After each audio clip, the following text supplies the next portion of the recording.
This is Optimal Health Daily, episode 1233. 5 Simple Ways to Reduce Food Waste by Gina Ciolkosz with abrighterwild.com. And I'm Dr. Neil, your host and narrator.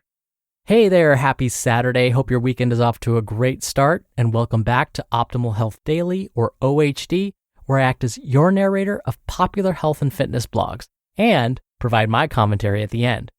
Now, we have multiple shows covering a bunch of different topics. Just search for Optimal Living Daily in your podcast app to find all of them.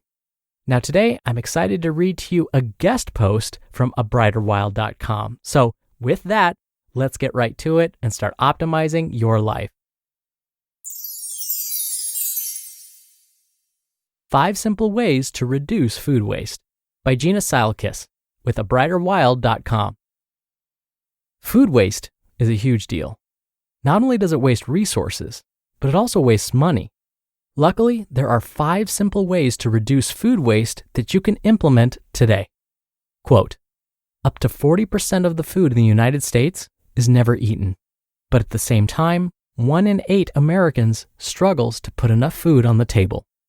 National Resources Defense Council. Tip 1.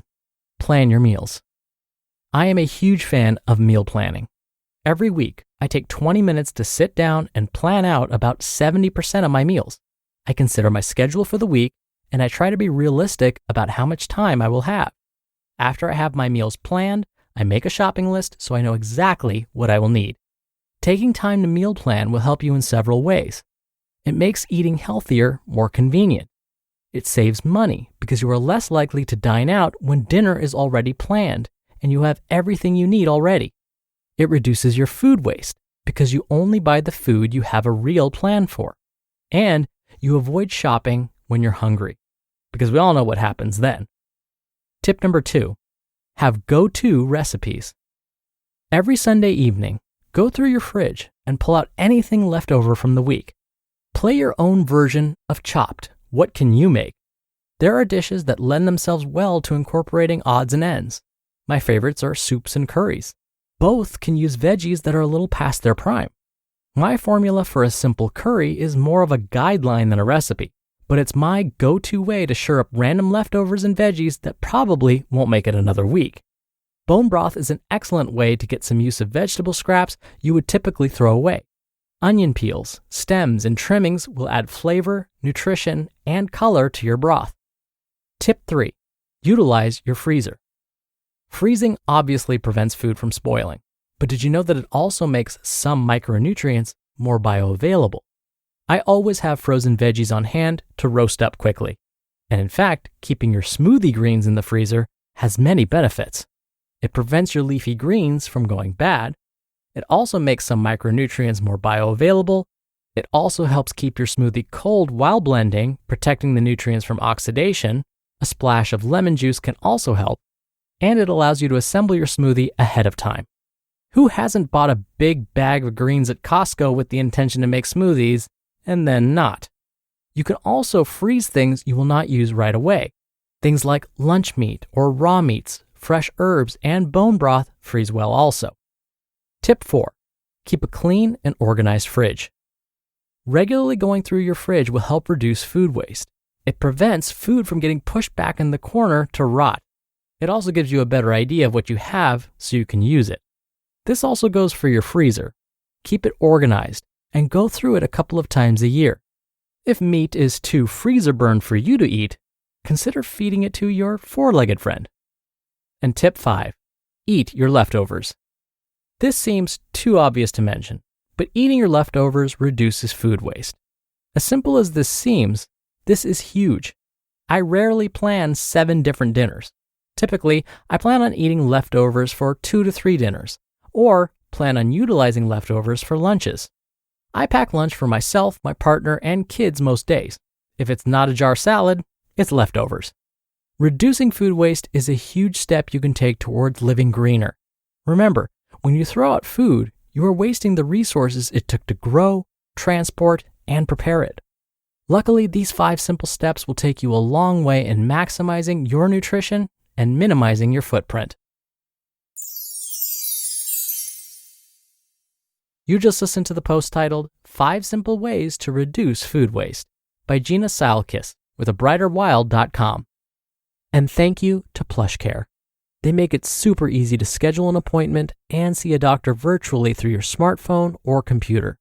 Pick a time that works for me, book it online, and no need to wait on hold or even leave the house and sit in a crowded waiting room. Signing up was a breeze for me, especially considering what's typically required at a doctor's office. They make it super convenient and comfortable. These doctors care. I can be diagnosed, treated, and even have a prescription sent to my pharmacy of choice if needed within minutes. And PlushCare doctors are available anytime I have questions.